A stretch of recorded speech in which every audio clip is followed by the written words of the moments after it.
Hello दोस्तों, मैं आशुतोष सिंह समीक्षा अधिकारी जॉब मंत्रा के इस यूट्यूब चैनल पर आप सभी का स्वागत करता हूं और आशा करता हूं कि आप सभी लोग अच्छे होंगे और अपनी तैयारी अच्छे से कर रहे होंगे। तो इस फिलहाल इधर 2-3 दिन मैं क्लासेस नहीं ले पाया। इसका कारण था कि मैं कंप्यूटर की जो क्लासेस थी वो तैयार कर रहा था। अब आप कहेंगे मतलब क्या? एक्चुअली ये पीवाईक्यू सीरीज चल रही है, ठीक है? लेकिन एक नोट्स जो चाहिए होते हैं, प्रॉपर नोट्स, ठीक, चैप्टर वाइज, कि क्या पढ़ना है, कैसे पढ़ना है, कंप्यूटर के सब्जेक्ट के बारे में मैं इस पे काम कर रहा था। इसीलिए इधर 2-3 दिन आपकी क्लासेस नहीं ले पाया। अभी पूरी तरीके से तो नहीं तैयार हुआ है, लेकिन अप्रॉक्सीमेट 40% तो तैयार हो गया है, ठीक है? और धीरे स्लोली और ग्रेजुअली मैं इसको 100% कंप्लीट कर लूँगा।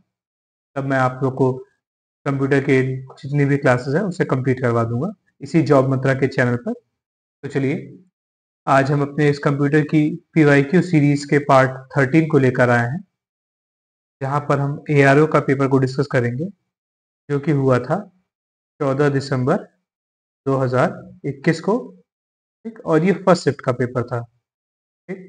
अब इस प्रीवियस ईयर के पेपर से अपना रेफरेंस ले लीजिएगा, ठीक है? यहाँ इस पेपर में जो भी क्वेश्चन डिस्कस आए थे कंप्यूटर के, वो सभी हम डिस्कस करेंगे। कल 22 क्वेश्चंस थे, तो चलिए शुरू करते हैं। तो पहला क्वेश्चन था, email client is the feature of. Email client की विशेषता है एमएस वर्ड की, MS Excel, MS PowerPoint या एमएस आउटलुक। तो देखिए, एमएस वर्ड आपको पता होगा, माइक्रोसॉफ्ट का एक टूल होता है, एप्लीकेशन होता है, जिसके थ्रू वर्ड डॉक्यूमेंट्स बनाए जाते हैं। डॉट डॉक इसका एक्सटेंशन होता है। एमएस एक्सेल से स्प्रेडशीट बनाई जाती है, स्प्रेडशीट बनाई जाती है कि जिसका एक्सटेंशन डॉट एक्सएलएक्स होता है। पावर पॉइंट का, जिससे प्रेजेंटेशंस बनाई जाती हैं, ये एमएस आउटलुक ही होता है, जिससे ईमेल भेजा जाता है, ठीक? जैसे आपका जीमेल होता है, वैसे ही एमएस आउटलुक हो होता है, ठीक? ये ईमेल भेजने रिसीव करने के काम आता है, ठीक? तो जैसे ईमेल को खोलने के लिए कई तरीके ईमेल क्लाइंट आते हैं। एप्पल का एक जो ईमेल क्लाइंट होता है उसे एप्पल मेल कहते हैं। जो गूगल का हम लोग के मोबाइल में होता है उसे गूगल मेल कहते हैं। फिर एक थंडरबर्ड करके होता है। फिर एमएस आउटलुक, ये मैक के लिए अलग आता है और विंडोज के लिए अलग आता है, ठीक? तो यही देखिए, इसका सिंबल है, देखिए चिट्ठी जैसा लगा हुआ है। तो इसीलिए ये होता है किस लिए? ईमेल भेजने के लिए, ठीक? चलिए, आपको ये चीज समझ में आ गई होगी। नेक्स्ट क्वेश्चन पे चलते हैं कि a hybrid computer is the one having the combined properties of. एक हाइब्रिड संगणक वह है जो कि इसके संयुक्त विशेषताओं वाला होता है। फिल इन द ब्लैंक्स की जगह मैंने बोल दिया है किसके। तो हाइब्रिड जो कंप्यूटर्स होते हैं, इसमें दो तरीके के कंप्यूटर्स की विशेषताएं होती हैं, एक तो एनालॉग और एक डिजिटल। तो देखिए, ये लिखा है ना, analogue computers plus digital computers is equal to hybrid computers. Hybrid computers generally use किए जाते हैं कहाँ पर? हॉस्पिटल्स में, साइंटिफिक लेबोरेटरीज में, पेट्रोल पंप पे जो पेट्रोल वाली भराने वाली मशीन होती है वो, और इंडस्ट्रियल यूनिट्स में भी यूज किए जाते हैं, ठीक? आप लोग, इससे पहले भी रिलेटेड क्वेश्चन आ चुका है कि जो हॉस्पिटल्स में मशीन यूज होती है हाइड्रोलिसिस के लिए, ठीक है, या जिसके थ्रू हार्ट बीट नापी जाती है, ईसीजी, ठीक? इनमें जो मशीन्स यूज होती हैं हाइड्रोलिसिस में, ठीक है, इसमें कौन से, हाँ, हाइड्रोलिसिस, ईसीजी या हाइड्रोलिसिस, में कौन सी जो मशीन्स यूज होती हैं वो कौन सी होती है? उनमें हाइब्रिड कंप्यूटर्स यूज होते हैं, ठीक है। हाइब्रिड कंप्यूटर्स क्योंकि अस्पताल में यूज होते हैं, साइंटिफिक लेबोरेटरीज में, पेट्रोल पंप्स और इंडस्ट्रियल यूनिट्स में, ठीक। तो hybrid computer is the one having properties of analog and digital, ठीक। The right option will be C, ठीक। आई होप आपको ये समझ में आ गया होगा। अच्छा क्वेश्चन है। अ बिट रिफर्स टू, एक बिट किससे संबंधित होती है? अ फॉर्म ऑफ स्टोरेज, हाँ स्टोरेज की एक फॉर्म तो है। A value equal to a kilobyte, क्या किलोबाइट की इक्वल होती है एक बिट? नहीं, एक बिट तो स्मॉलेस्ट यूनिट होती है। A value equal to a megabyte, क्या एक बिट एमबी के इक्वल होती है? नहीं। The smallest unit of digital information, बिल्कुल सही। देखिए ये दोनों सही है कि ये एक स्टोरेज का भी फॉर्म है और ये स्मॉलेस्ट यूनिट है डिजिटल इंफॉर्मेशन की। बट अगर एक्यूरेट आंसर कहा जाए तो मोस्ट अप्रोप्रिएट आंसर डी होगा कि ये स्मॉलेस्ट यूनिट है डिजिटल इंफॉर्मेशन की, जबकि ये स्टोरेज के लिए ज़्यादा यूज़ नहीं होती। आप सुने नहीं होंगे कि बिट में आप कुछ कोई फाइल, कोई गाना, कोई मूवी या कुछ भी स्टोर कर रहे हो, नहीं। वो एमबी या जीबी में होती है आजकल, ठीक। तो मोस्ट अप्रोप्रिएट आंसर हो गया the smallest unit of digital information. तो देखिए बिट जो होती है स्मॉलेस्ट यूनिट होती है डाटा की। फिर 4 बिट मिलके बनाते हैं 1 निबल, 8 बिट मिलके बनाते हैं 1 बाइट, और इसी तरह बाइट से बड़ी यूनिट होती है 1 किलोबाइट। तो 1 kilobyte is equal to 1024 bytes, और एक एमबी में होते हैं 1024 किलोबाइट। फिर एक जीबी में होते हैं 1024 मेगाबाइट। फिर 1 टीबी में होते हैं 1024 गीगाबाइट। फिर 1 पेटाबाइट में होते हैं 1024 टीबी। जो बड़ी बड़ी कंपनियां होती हैं अपना डाटा पेटाबाइट में स्टोर करते हैं। इस समय जो लार्जेस्ट यूनिट है, अब तो इससे बड़ी बड़ी यूनिट्स आ चुकी हैं, बट आपके जो लेवल पे जो पूछी जाएंगी यूनिट्स वो पेटाबाइट तक ही पूछी जाएंगी, ठीक। तो बिट अगर स्मॉलेस्ट यूनिट है तो इस समय नोन जो स्टोरेज है लार्जेस्ट यूनिट की वो है पेटाबाइट। अगले क्वेश्चन चलते हैं। Which of the following is related to a utility software? निम्नलिखित में से कौन एक उपयोगिता अर्थात यूटिलिटी सॉफ्टवेयर से संबंधित नहीं है? संबंधित नहीं है, अच्छा नहीं है। Which of the following is not related होगा, नॉट यहाँ पे होगा, इज नॉट रिलेटेड, ठीक है, to a utility software. Text editor utility software है, हाँ ये होता है साथ में कम सिस्टम के। एंटीवायरस प्रोग्राम, हाँ ये भी प्री इंस्टॉल्ड होता है, ठीक है, पूरी तरीके से नहीं, लेकिन आपको एक विंडोज डिफेंडर करके सॉफ्टवेयर मिलता है जो कि एंटीवायरस का ही काम करता है। डिस्क कंप्रेशन सॉफ्टवेयर, हाँ ये भी एक यूटिलिटी सॉफ्टवेयर है, ठीक। डिस्क कंप्रेशन या डिस्क डिफ्रैगमेंटेशन सब यूटिलिटी सॉफ्टवेयर है। रेलवे रिजर्वेशन सिस्टम, ये एक एप्लीकेशन सॉफ्टवेयर है, ठीक, क्योंकि ये एक स्पेशल रिक्वायरमेंट है, ठीक। बाकी चीजें तो कंप्यूटर के जनरल काम है, लेकिन ये रेलवे रिजर्वेशन सिस्टम क्योंकि एक स्पेसिफिक टास्क है, इसीलिए ये जो सॉफ्टवेयर होगा ये एप्लीकेशन सॉफ्टवेयर होगा। तो इसीलिए ये क्या है, ये एक यूटिलिटी सॉफ्टवेयर नहीं है। यही पूछा गया है कि कौन सा यूटिलिटी सॉफ्टवेयर नहीं है, यूटिलिटी सॉफ्टवेयर संबंधित नहीं है, not related to the utility software.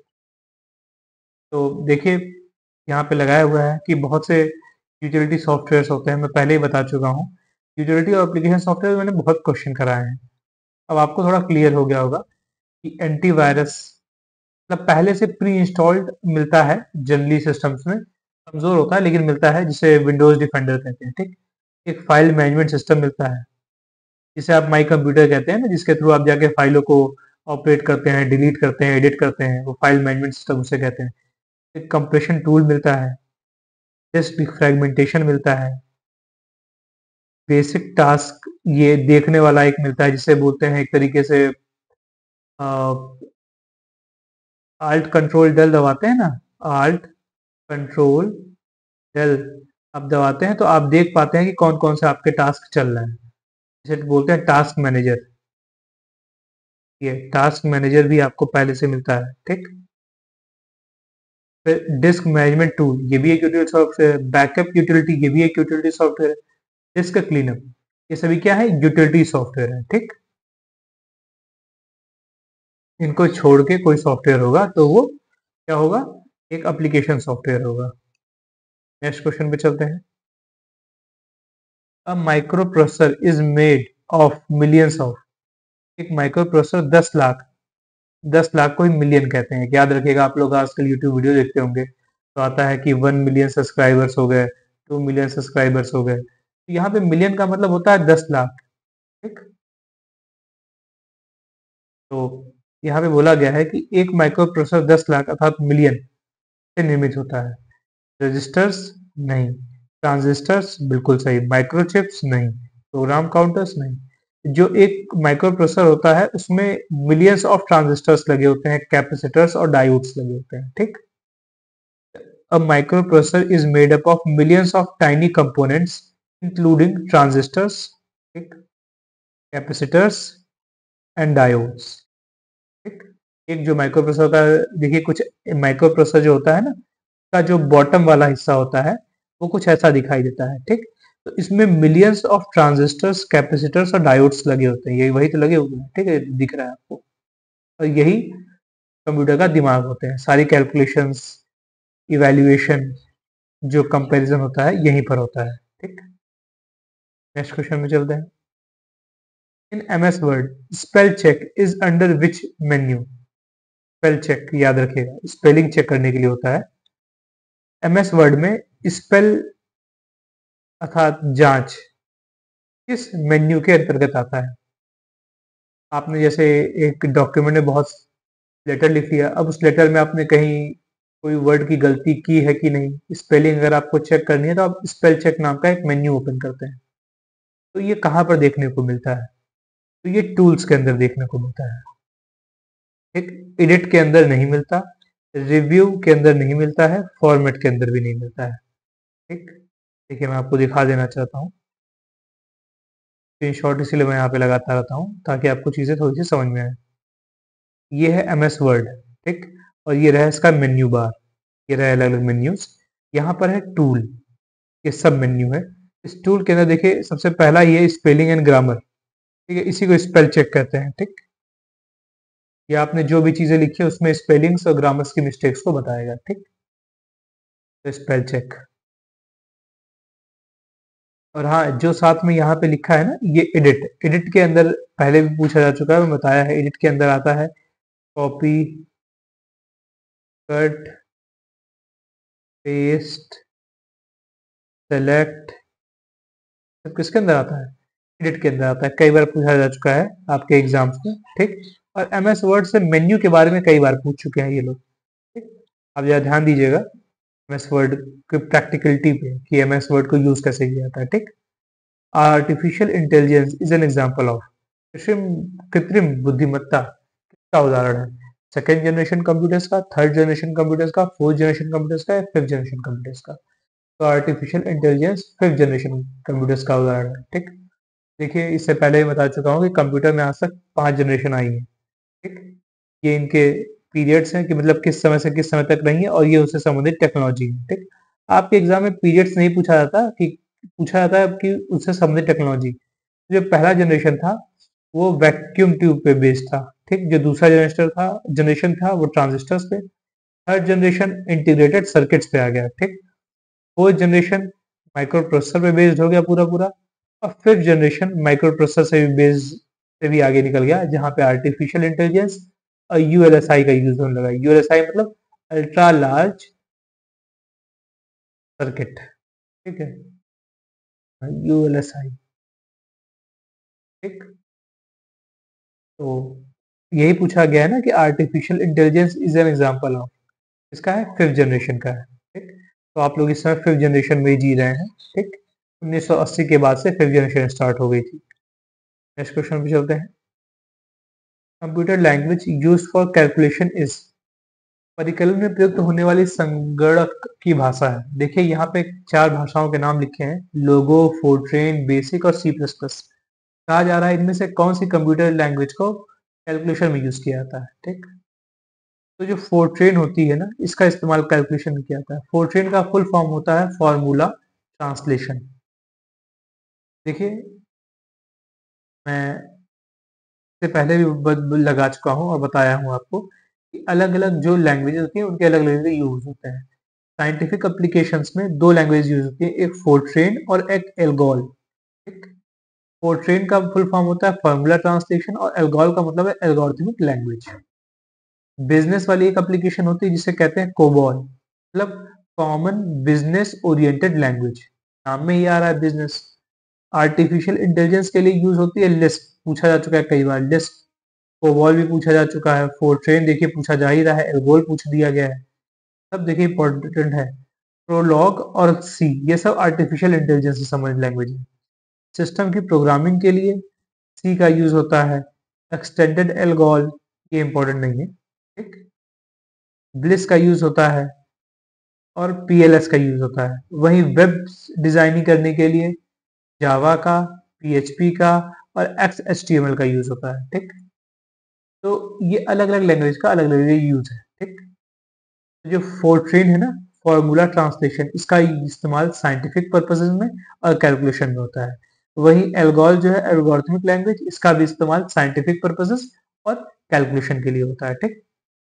ये कुछ जो इंपॉर्टेंट प्रोग्रामिंग लैंग्वेजेस हैं के फुल फॉर्म लिखे हुए हैं, ठीक। जैसे बेसिक का फुल फॉर्म होता है beginners all purpose symbolic instruction code. COBOL का होता है common business oriented language. Fortran का होता है फॉर्मूला ट्रांसलेशन। एल्गोल का होता है एल्गोरिथमिक लैंग्वेज। लोगो का होता है लैंग्वेज ऑफ ग्राफिक्स ओरिएंटेड। देखिए लोगो यहाँ पे है ना, का होता है language of graphics oriented. Fortran का फॉर्मूला ट्रांसलेशन। बेसिक का beginners all purpose symbolic instruction code. और सी प्लस प्लस का कोई फुल फॉर्म नहीं होता, ठीक। सी प्लस प्लस का यूज होता है इसलिए सिस्टम की प्रोग्रामिंग करने के लिए, ठीक। चलिए अपने नेक्स्ट क्वेश्चन पे आते हैं। The earliest known device is, प्रारंभिक परिकलन उपकरण के नाम से किसे जाना जाता है? कैलकुलेटर, अबेकस, डिफरेंस इंजन या एनालिटिकल इंजन। तो क्या रहा है इनमें सबसे पुरानी डिवाइस कौन है? द अर्लीस्ट नोन डिवाइस, सबसे पुरानी डिवाइस कौन है? तो वो है अबेकस। सबसे जो पुराना डिवाइस है वो अबेकस ही है।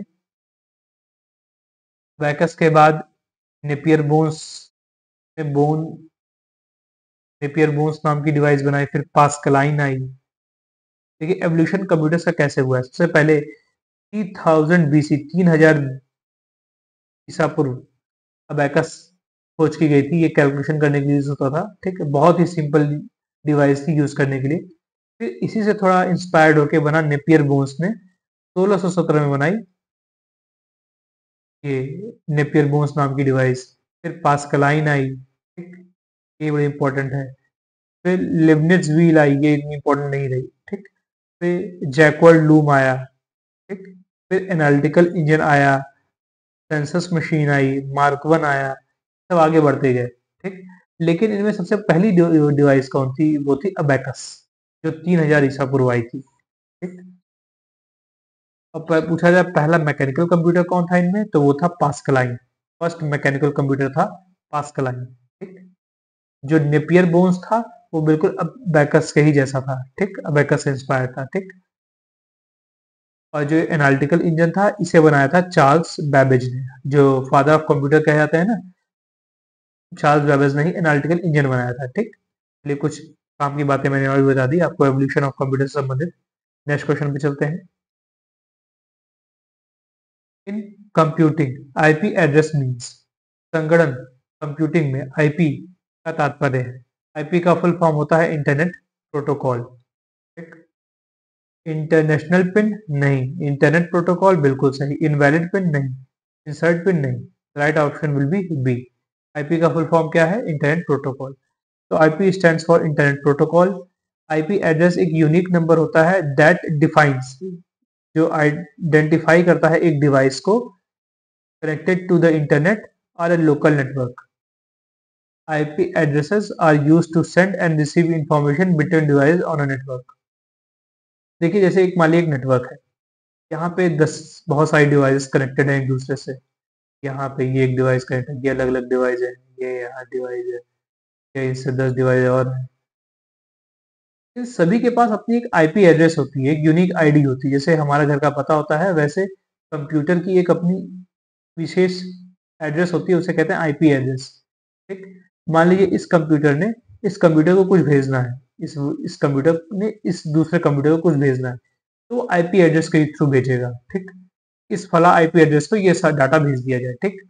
बाद में इस कंप्यूटर को अगर उसे वापस डाटा भेजना है तो वो भी एक आईपी एड्रेस का यूज करेगा, इस फला कंप्यूटर से इस फला कंप्यूटर को डाटा भेज दिया जाए। ठीक, तो आईपी एड्रेस यूज किया जाता है आइडेंटिफाई करने के लिए डिवाइस को जो कि इंटरनेट पे कनेक्टेड है या लोकल नेटवर्क पे कनेक्टेड है। ठीक, इसका यूज किया जाता है डाटा को सेंड करने के लिए या रिसीव करने के लिए।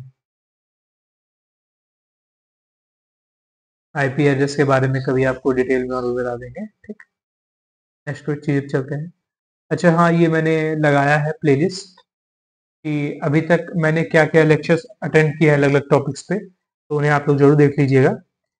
कि जैसे इलाहाबाद हाई कोर्ट के प्रीवियस ईयर जितने भी क्वेश्चन आए हैं पॉलिटी के, वो मैंने 16 लेक्चर्स में कवर किए हैं। बहुत ही अच्छा एक्सप्लेनेशन है, आप लोग एक बार जाके जरूर देखिएगा। फिर कल्चर पे मैंने 4 लेक्चर्स लिए हैं जहाँ पे कल्चर्स के आज तक जितने भी क्वेश्चन आए हैं इलाहाबाद हाई कोर्ट के एग्जाम में, वो सारे कवर किए गए हैं और बहुत ही अच्छे और सिस्टमेटिक तरीके से किए गए हैं। आई होप नेट पे मुझसे बढ़िया तो कोई इस चीजों को नहीं पढ़ाया होगा। ठीक, फिर कंप्यूटर पे अब तक 7 नहीं, अब तक हमने कुल 12 क्लास ले ली है और ये 13वीं क्लास हो गई है आपकी। ठीक, तो अब तक कंप्यूटर पे 13 क्लासेस ली जा चुकी है और आप तो इनकी क्वालिटी देख ही रहे हैं। ठीक, और मैं इन पे नोट्स भी अभी तैयार कर रहा हूँ, पॉलिटी के नोट्स का भी काम चल रहा है। ठीक, आर्ट एंड कल्चर पे भी काम चल रहा है और कंप्यूटर पे तो आपको बताया ही हूँ कि मैं 2-3 दिन इसीलिए एब्सेंट रहा ताकि मैं कंप्यूटर के भी नोट्स बना सकूँ। जब मैं पीवाईक्यू करवाता रहता हूँ ना, तो पीवाईक्यू करवाने के साथ थोड़ा इजी होता है कि आपके नोट्स कैसे होने चाहिए, किन टॉपिक से पूछा जा रहा है, क्या पूछा जा रहा है, उसके हिसाब से तैयार करना। फिर थोड़ा सा इसमें प्रॉब्लम आती रहती है। ठीक, लेकिन आप इस चीज को समझ रहे होंगे, आप हमारा साथ दीजिएगा, मैं ये चीजें सारी कंपाइल कर लूंगा ताकि आपको आगे प्रोवाइड करा सकूं। ठीक, तो चलिए आप इन प्लेलिस्ट को जरूर जाके देख लीजिएगा, काफी हेल्पफुल रहेगी आपके अपकमिंग एग्जाम्स के लिए। नेक्स्ट क्वेश्चन पे चलते हैं। Viruses, Trojan horses and worms are. Virus, Trojan horse और वॉर्म्स, ये वॉर्स नहीं है, वॉर्म्स है। क्या है?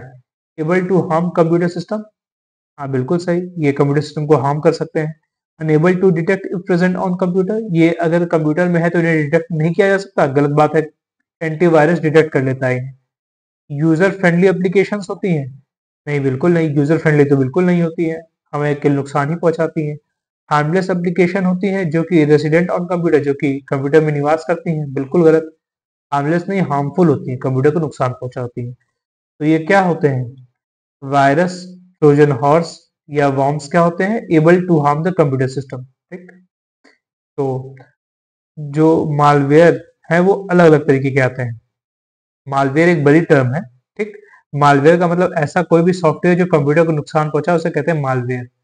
मालवेयर के कई टाइप्स होते हैं, एक होता है वायरस, ठीक, वॉर्म्स, ट्रोजन हॉर्स, ठीक, रैंसमवेयर आजकल चालू हो गया है, बॉट्स और बॉटनेट, एडवेयर जो आपको प्रचार दिखाता है, spyware, rootkits, wireless malware, malvertising, virus store. ठीक, तो ये कुछ फेमस मालवेयर्स हैं जो आपके सिस्टम को नुकसान पहुंचाते हैं। मैं पहले ही बता चुका हूँ, फिर भी बताता रहता हूँ ताकि आपको ये चीजें नाम याद हो जाए। आपके एग्जाम में पूछा जाएगा कि कौन सा वायरस है, कौन सा ट्रोजन हॉर्स, तो आप बता सकें। Which software is use to create presentation. Presentation बनाने में किस सॉफ्टवेयर का उपयोग किया जाता है? मैं पहले ही बता चुका हूँ, प्रेजेंटेशन बनानी हो तो कौन यूज होती है? Microsoft power point. और कोई भी वर्ड डॉक्यूमेंट बनाना हो तो माइक्रोसॉफ्ट वर्ड। स्प्रेडशीट बनानी हो तो माइक्रोसॉफ्ट एक्सेल। और माइक्रोसॉफ्ट एक्सेस का यूज किया जाता है डाटाबेस को एक्सेस करने के लिए। ठीक, माइक्रोसॉफ्ट से आपके हर पेपर में 2 से 3 क्वेश्चन आ जरूर रहे हैं, तो ध्यान से आप इसे करिएगा। ठीक, तो देखिए, वर्ड का इस्तेमाल होता है वर्ड प्रोसेसिंग करने के लिए, एक्सेल का स्प्रेडशीट के लिए, पावर पॉइंट का प्रेजेंटेशन या स्लाइड शो बनाने के लिए, माइक्रोसॉफ्ट जो एक्सेस होता है वो डाटाबेस मैनेजमेंट करने के लिए होता है, पब्लिशर का इस्तेमाल होता है डेस्कटॉप पब्लिशिंग करने के लिए। इसका मतलब क्या होता है कि कोई भी किताब निकालना, बुक निकालना, न्यूज़पेपर पब्लिश करना, उसके लिए होता है। आउटलुक एक ईमेल होता है। ठीक, पूछा जा चुका है ना, ये अभी जस्ट आया था, आउटलुक किस लिए होता है। डाटाबेस भी है, आपके क्वेश्चन प्रीवियस ईयर आ चुका है। पावर पॉइंट का आप क्वेश्चन देख ही रहे हैं। एक्सेल भी पूछा जा चुका है। ठीक, सब वही क्वेश्चन घुमा घुमा के पूछ रहे हैं। मेरे पीवाईक्यू आप कर लीजिए बढ़िया से, आपको कुछ देखना नहीं पड़ेगा। विच of the following is India's first multi PETA flop super computer. निम्नलिखित में से कौन सा भारत का प्रथम बहु अर्थात multi PETA flop PF super computer है? तो कौन है? वो है प्रत्यूष। ठीक, देखिए लगा हुआ है, Pratyush is India's fastest and first multi petaflop super computer. आप कहेंगे ये क्या होता है पेटाफ्लॉप? ये इसकी स्पीड है, स्पीड जो होती है वो पेटाफ्लॉप में बताई जा रही है। ठीक, तो इसका नाम क्या है? प्रत्यूष। अब याद आप रखिएगा कि इस समय इंडिया का जो फास्टेस्ट कंप्यूटर है वो यही है, प्रत्यूष, क्योंकि इसकी स्पीड किसमें है? मल्टी पेटाफ्लॉप्स में है। ठीक, एक तो पहली बात ये चीज आपको समझ में आ गई कि भारत का इस समय फास्टेस्ट सुपर कंप्यूटर है प्रत्यूष। अब भारत का जो पहला सुपर कंप्यूटर था वो कौन था? वो था परम 8000। मोस्ट इंपोर्टेंट क्वेश्चन, जिसको कब डेवलप? 1991 में डेवलप किया गया था। किसके द्वारा? सीडैक के द्वारा। सीडैक मतलब centre for the development of advanced computing, CDAC, Pune. ठीक, और इसको डेवलप किया था गया था किसकी लीडरशिप में? डॉक्टर विजय भटकर। ठीक, और डॉक्टर विजय भटकर को ही architecture of India's initiative in super computing कहा जाता है। ठीक, तो ये सब इंपॉर्टेंट बातें हैं कि पहला सुपर कंप्यूटर परम 8000 कब आया था? 1991 में। कौन लाया? सीडैक पुणे लेके आया। किसके अध्यक्षता में लाया? डॉक्टर विजय भटकर की अध्यक्षता में, जिन्हें architecture of India's initiative in super computing कहते हैं। ठीक, तो आई होप ये काफी चीजें इंपॉर्टेंट बातें थी, आपको यहाँ सीखने समझने को मिली होंगी। नोट डाउन कर लीजिएगा, आगे आपके किसी पेपर में जरूर काम आएंगी। विच of the following is smallest and fastest computer imitating the working of the brain? निम्नलिखित में से कौन सा मस्तिष्क के जैसा किए जाने वाले कार्य का अनुकरण करने वाला लघुत्तम और तीव्रतम संगणक है? कह रहा है कि इस समय ये सुपर कंप्यूटर है, क्वांटम कंप्यूटर है, परम 10,000 है और आईबीएम चिप है। इनमें से कौन सा ऐसा है जो कि सबसे छोटा, स्मॉलेस्ट है और फास्टेस्ट कंप्यूटर है, जो कि इमिटेट करता है, नकल उतार लेता है किसकी? Working of the human brain, जैसा इंसान का दिमाग काम करता है उसकी। तो देखिए सुपर कंप्यूटर को कभी भी इंसान के दिमाग की नकल के लिए नहीं जाना गया। किस लिए जाना गया? इसकी फास्टेस्ट स्पीड के लिए, इसके कैलकुलेशन के लिए।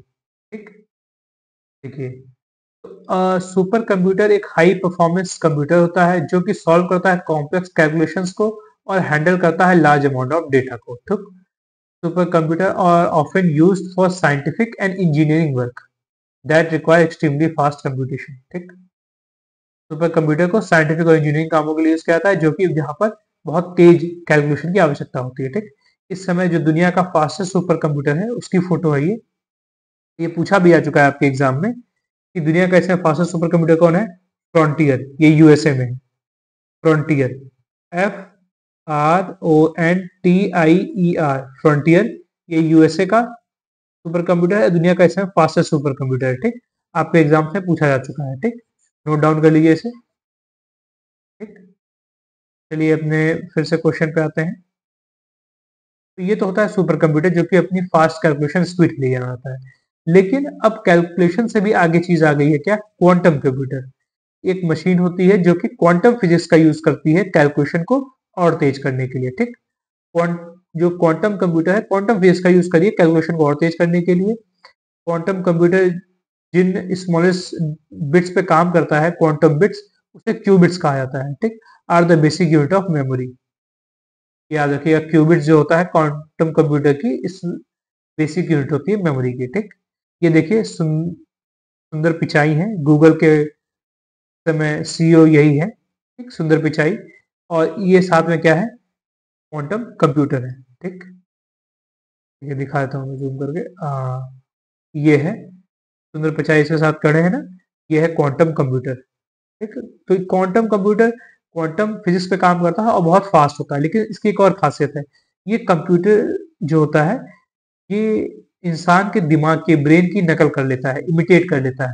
एक तरह से आर्टिफिशियल इंटेलिजेंस है इसके पास, क्वांटम कंप्यूटर के पास। ठीक, यही आर्टिफिशियल इंटेलिजेंस का जनक है। आर्टिफिशियल इंटेलिजेंस में इसी क्वांटम कंप्यूटर का इस्तेमाल होता है। ठीक, आपको कई चीजें समझ में आ गई होंगी।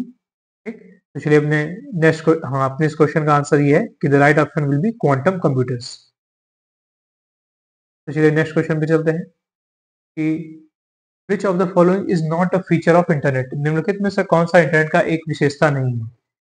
ईमेल, हाँ इंटरनेट पे ईमेल हो जाता है। न्यूज ग्रुप, इंटरनेट में हाँ न्यूज भी मिलती है हमें।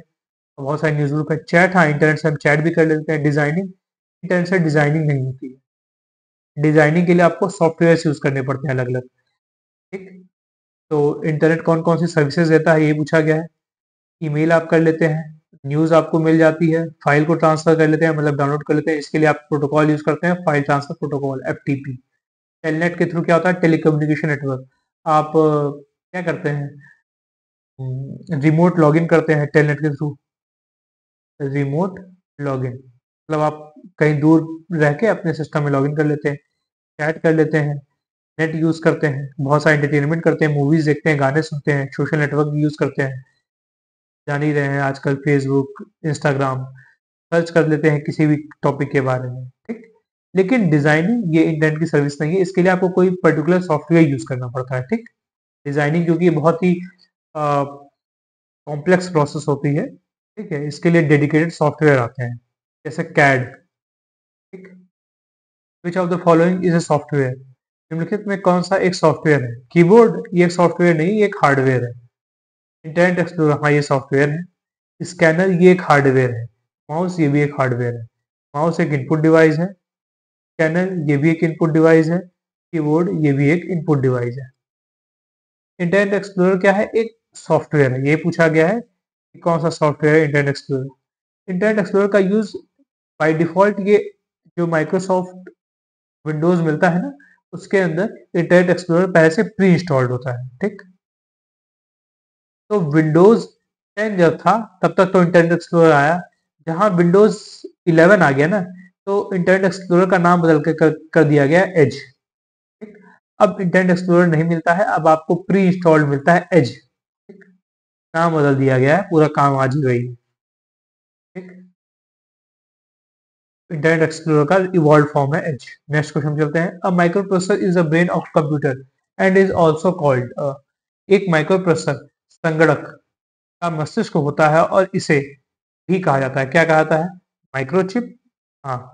मैक्रोचिप नहीं, कैलकुलेटर नहीं, सॉफ्टवेयर नहीं। तो जो माइक्रो प्रोसेसर होता है उसे क्या कहा था? माइक्रोचिप कहा जाता है। देखिए, ये कंप्यूटर में मदरबोर्ड होता है, ये मदरबोर्ड है, ठीक है?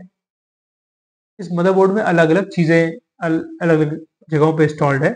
ये देखिए, ये है सीपीयू आपका, यही है माइक्रो प्रोसेसर आपका, ये पूरा जो है यही है, ठीक? यहाँ पे देखिए फैन इंस्टॉल्ड है, ठीक है? यहीं कहीं रैम इंस्टॉल्ड होगी, ये देखिए ये दो जगह ये रैम लगाने के लिए होती है, ठीक है? इस तरह यहाँ बहुत सारे डायोड, कैपेसिटर्स, ठीक है, और ट्रांजिस्टर्स लगे हुए हैं, सबके अलग अलग काम। यही होता है आपका सीपीयू, ठीक? देखने में कुछ ऐसा होता है। यही है माइक्रोचिप, पूरे कंप्यूटर की जान, दिमाग कंप्यूटर का इसी को कहते हैं, ठीक? नेक्स्ट क्वेश्चन में चलते हैं। The speed of first generation computer was in. प्रथम पीढ़ी के जो संगणक थे की गति की क्या थी? नैनो सेकंड थी, मिली सेकंड थी, नैनो टू मिली सेकंड थी, या माइक्रो सेकंड थी? तो जो फर्स्ट जनरेशन के कंप्यूटर थे उनकी स्पीड थी माइक्रो सेकंड्स में। देखिए, अब पहले जानते हैं फर्स्ट जनरेशन कंप्यूटर थे क्या। देखिए, फर्स्ट जनरेशन जो कंप्यूटर्स थे उनकी खासियत थी कि वो पहली बात तो उनमें जो वो वैक्यूम ट्यूब पे बेस्ड थे, ठीक? उसका मेन कंपोनेंट क्या था? Vacuum tubes. उनमें जो मेमोरी के लिए मैग्नेटिक ड्रम्स और मैग्नेटिक टेप्स का इस्तेमाल किया जाता था, ठीक? बता चुका हूँ कि मैग्नेटिक ड्रम्स यूज होते थे फर्स्ट जनरेशन कंप्यूटर में, ठीक? प्रोग्रामिंग लैंग्वेज के लिए मशीन कोड का यूज करते थे, मशीन कोड मतलब 0 1 का, ठीक? और इनपुट करना होता था पंच कार्ड्स का यूज करते थे, ठीक? स्पीड बहुत ही स्लो होती थी, लेकिन किस फॉर्म में होती थी? Micro seconds, 10 to the power -6 seconds, ठीक? बहुत ही स्लो काम करते थे। साइज इनकी बहुत बड़ी होती थी, रूम रूम एक रूम हॉल की साइज के होते थे, very large, often taking up an entire room, ठीक? पावर कंजम्पशन इनका बहुत ज्यादा होता था, consumed a lot of electricity and generated a lot of heat, बहुत ज्यादा हीट और इलेक्ट्रिसिटी कंज्यूम करते थे। एग्जाम्पल इसके कौन से हैं? इनियक है, यूनिवैक है, आईबीएम 650, आईबीएम 710, ये सब क्या है? फर्स्ट जनरेशन के कंप्यूटर्स हैं, ठीक? तो फर्स्ट जनरेशन के बारे में बहुत कुछ बता दिया। यहाँ ये बात बतानी थी कि इनकी स्पीड, फर्स्ट जनरेशन जो कंप्यूटर्स होते हैं, देखिए स्पीड के अलग अलग पैमाने रखे गए थे सेकंड्स में।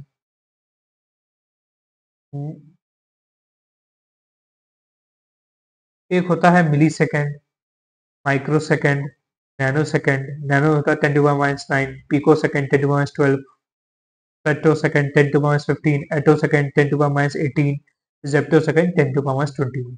लेकिन जो फर्स्ट जनरेशन कंप्यूटर थे वो केवल माइक्रो सेकंड तक ही काम करते थे, मतलब इनकी स्पीड 10 टू पावर -6 सेकंड तक की थी।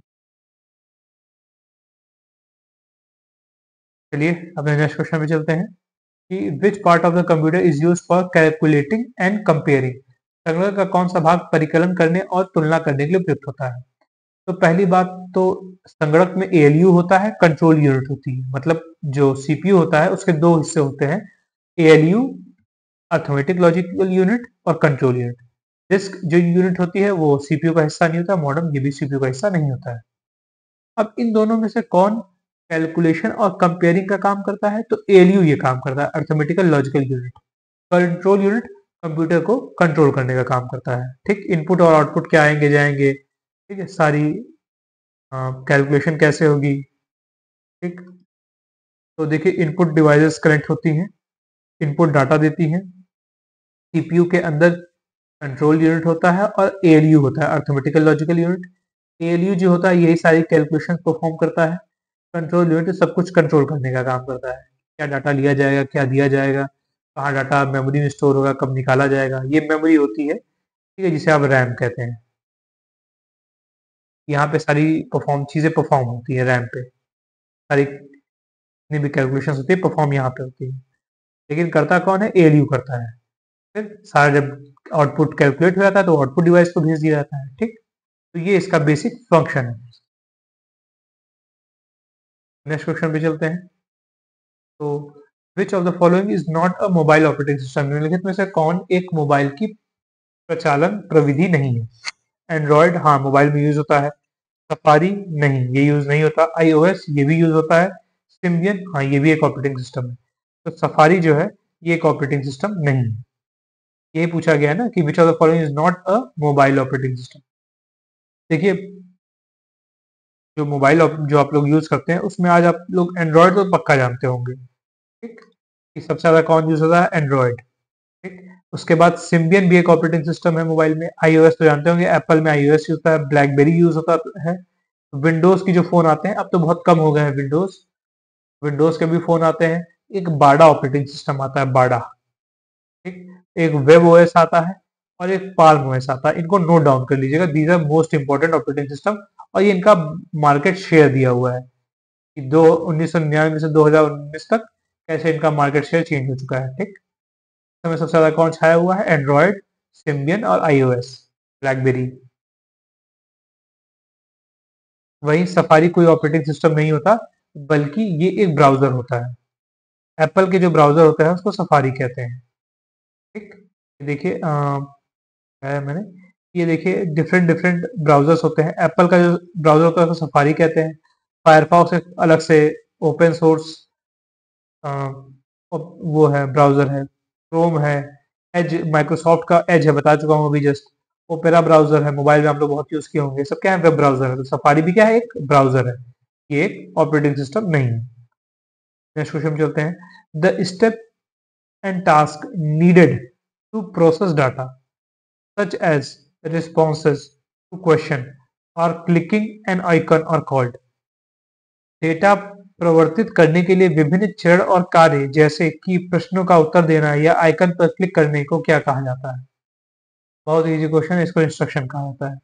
ऑपरेटिंग सिस्टम इसको आप कह नहीं सकते, सॉफ्टवेयर कह नहीं सकते, एक सिस्टम यूनिट कह नहीं सकते, आप क्या कहेंगे, इंस्ट्रक्शन है।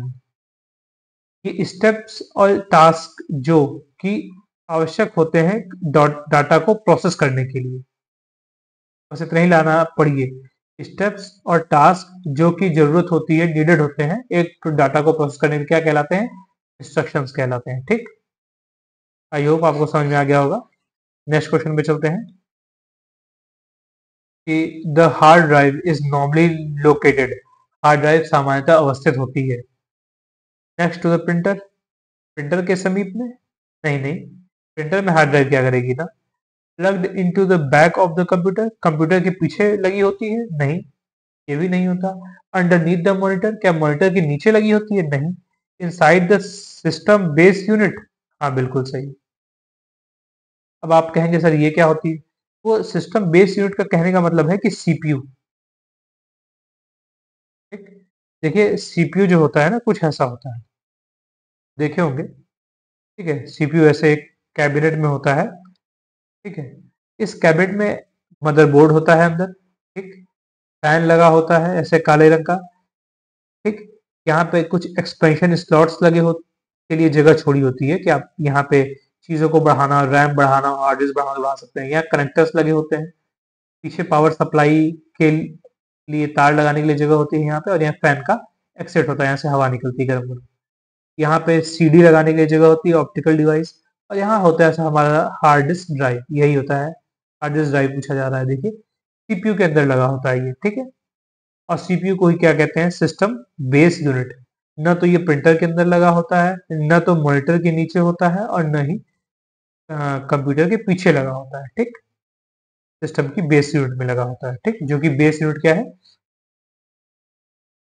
हमारा सीपीयू का कैबिनेट। इस प्रकार से आज हमने अपने इस पार्ट 13 के 22 क्वेश्चन को डिटेल में डिस्कस किया है। आई होप आपको ये पार्ट अच्छा लगा होगा। आप कमेंट बॉक्स में अपना कमेंट जरूर दें, ठीक? और अब हम जल्दी ही एक नई सीरीज शुरू करेंगे, ठीक? कंप्यूटर्स के काफी अब तक हम 13 पीवाईक्यू पार्ट्स ले चुके हैं, काफी चीजें बढ़ाई जा चुकी हैं। अब मैं थोड़ा कंप्यूटर के नोट्स पे भी काम करने करूंगा, ठीक? तो thank you and have a nice day. इस प्रकार मैं आशुतोष सिंह साइन ऑफ करता हूँ।